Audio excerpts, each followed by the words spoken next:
جی بسم اللہ الرحمن الرحیم، السلام علیکم ورحمۃ اللہ وبرکاتہ۔ میرا نام ہے ڈاکٹر محمد مزمل حسن، ایک نئے سیشن کے ساتھ آپ کی خدمت میں حاضر ہیں۔ 4 ربیع الاول کی تاریخ ہے جی آج۔ ایک دفعہ آپ صلی اللہ علیہ وسلم، میں کچھ ان کی زندگی کے واقعات کے مفہوم آپ سے بیان کرنے لگا ہوں۔ آپ صلی اللہ علیہ وسلم بیت اللہ تشریف لے جاتے ہیں، اور وہاں پہ اس وقت چابیاں جو بیت اللہ کی تھیں وہ عثمان بن ابی طلحہ کے پاس تھی، تو وہ آپ صلی اللہ علیہ وسلم ان سے اندر جانے کی درخواست کرتے ہیں، تو وہ کہتے ہیں وہ آپ کو اندر نہیں جانے دیتے۔ تو آپ صلی اللہ علیہ وسلم ان سے عرض کرتے ہیں کہ وہ کیا دن ہوگا جب بیت اللہ کی چابیاں میرے ہاتھ میں ہوں گی؟ تو وہ کہنے لگے کہ قریش کبھی یہ دن نہ دیکھیں گے۔ وقت گزرتا جاتا ہے، ایک دن فتح مکہ کا دن آ جاتا ہے۔ آپ صلی اللہ علیہ وسلم فتح مکہ پہ، اب یہ عثمان بن ابی طلحہ یہ چھپ جاتے ہیں، تو آپ صلی اللہ علیہ وسلم حضرت علی رضی اللہ تعالیٰ عنہ کو یہ کہتے ہیں جا کے عثمان بن ابی طلحہ کو ڈھونڈ کے لاؤ۔ تو آپ جاتے ہیں اور عثمان بن ابی طلحہ کو ڈھونڈ کے لے کے آتے ہیں، ان سے چابیاں لی جاتی ہیں۔ تو آپ صلی اللہ علیہ وسلم عثمان بن ابی طلحہ سے کہتے ہیں کہ یہ دیکھو یہ چابیاں میرے ہاتھ میں، لیکن وہ نظریں جھکائے کھڑے رہتے ہیں، دیکھتے بھی نہیں ہیں۔ آپ پھر کہتے ہیں کہ یہ دیکھو میرے ہاتھ میں کیا ہے۔ آپ صلی اللہ علیہ وسلم کے بالکل پاس آپ کے چچا حضرت عباس رضی اللہ تعالیٰ عنہ وہ کھڑے ہوتے ہیں، اور وہ کہتے ہیں آپ صلی اللہ علیہ وسلم سے کہ یہ چابیاں ہمیں دے دیں، یہ اپنے ہی خاندان میں آ جائیں گی، بنو ہاشم کے پاس آ جائیں گی۔ تو آپ صلی اللہ علیہ وسلم کتنا بڑا، آپ دیکھیں کتنے بڑے جگرے کا مظاہرہ کرتے ہیں۔ آپ کہتے ہیں کہ یہ چابیاں اب قیامت تک عثمان بن ابی طلحہ کے ہی خاندان میں رہیں گی۔ تو درگزر کا جو معاملہ تھا، معاف کر دینے کا جو معاملہ تھا، نرمی جو تھی وہ طبیعت میں بہت زیادہ تھی، اور یہ ہمیں سیکھنی ہے۔ ہم بہت جلدی ناراض ہو جاتے ہیں، ایک دوسرے پہ غصہ کر جاتے ہیں۔ ہمارے اندر اخلاق کی واقعی بہت کمی ہے، میرے اندر بہت کمی ہے۔ پھر مزید 2-3 واقعات آپ کو سناتا ہوں۔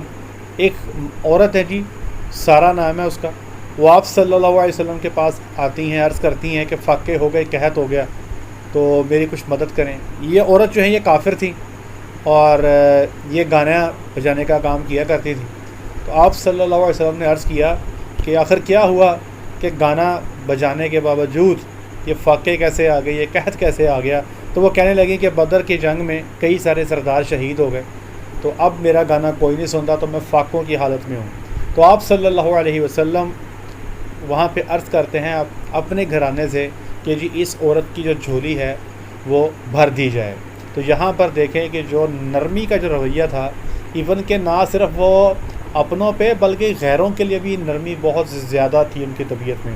پھر آپ صلی اللہ علیہ وسلم جانوروں سے بھی بہت زیادہ پیار کرتے تھے۔ یہ لوگ جو میں کہتا ہوں ہمارا چھوٹا فارمر جانوروں سے بہت پیار کرتا ہے، تو آپ صلی اللہ علیہ وسلم کو جانوروں سے بہت پیار تھا۔ آپ بیٹھے ہوئے تشریف فرماتے، ایک اونٹ آتا ہے جی چیختا چلاتا ہوا آپ کے پاس بیٹھ کر، تو آپ صلی اللہ علیہ وسلم فرماتے ہیں کہ تمہیں پتہ یہ کیا کہہ رہا ہے؟ یہ کہہ رہا ہے کہ میرے مالک نے مجھے ساری زندگی جو ہے، جب میں جوان تھا مجھے استعمال کیا، میرا مجھ سے کام لیا، اب میں جب بوڑھا ہو گیا ہوں تو مجھے ذبح کرنے جا رہا ہے۔ تو اتنے میں ہی اس اونٹ کا مالک آ جاتا، تو آپ صلی اللہ علیہ وسلم اس کے مالک سے کہتے ہیں کہ یہ اونٹ مجھے دے دو۔ تو وہ کہتے ہیں جی کہ اونٹ آپ رکھ لیں۔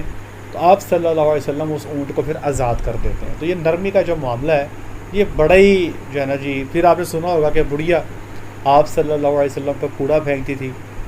جب آپ کو کچھ دن گزرے کوڑا نہیں پھینکا تو آپ اس کی تیمارداری کے لیے چلے گئے، جب یہ پتہ لگا کہ وہ بیمار ہو گئی ہے۔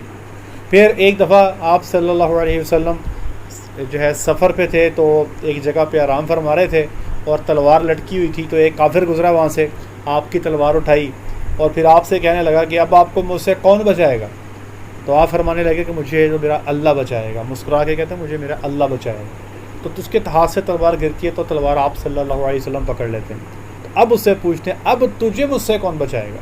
تو وہ کافر کہنے لگا جی کہ مجھے تو آپ ہی بچائیں گے، کیونکہ ان کو اللہ کا تعارف نہیں تھا۔ تو آپ صلی اللہ علیہ وسلم نے فرمایا کہ ہاں بھائی کلمہ پڑھتے ہو؟ وہ کہتا جی نہیں میں کلمہ نہیں پڑھتا۔ آپ نے کہا جاؤ معاف کیا۔ تو آج جو میں اس سیشن میں آپ سے بات کرنا چاہ رہا ہوں کہ ہمارے اندر سختی بہت آ گئی ہے، ہم انتہا درجے کی سختی ہے ہمارے اندر۔ ہمیں ایک دوسرے سے محبت جو ہے نا یہ ہمیں بنانی ہے، ہمیں ایک دوسرے سے اخلاق سے پیش آنا ہے، نرم گفتار سے پیش آنا، اور کوشش کریں کہ اللہ کے لیے معاف کرنا سیکھیں۔ آپ یقین کریں جب آپ اللہ تعالیٰ کے لیے معاف کریں گے نا کسی بندے کو، صرف اللہ کے لیے، تو اس کو معاف کرنا نہ صرف آسان ہوگا بلکہ اس میں ایک لذت بھی شامل ہو جائے گی۔ امید کرتے ہیں کہ انشاءاللہ ہم اپنی زندگیوں میں ایک دوسرے کے ساتھ نرمی والا معاملہ فرمائیں گے۔ آج کے لیے اتنا ہی، اپنا خیال رکھیں، دعا میں یاد رکھیں، 5 وقت کی نماز ادا کریں۔ السلام علیکم۔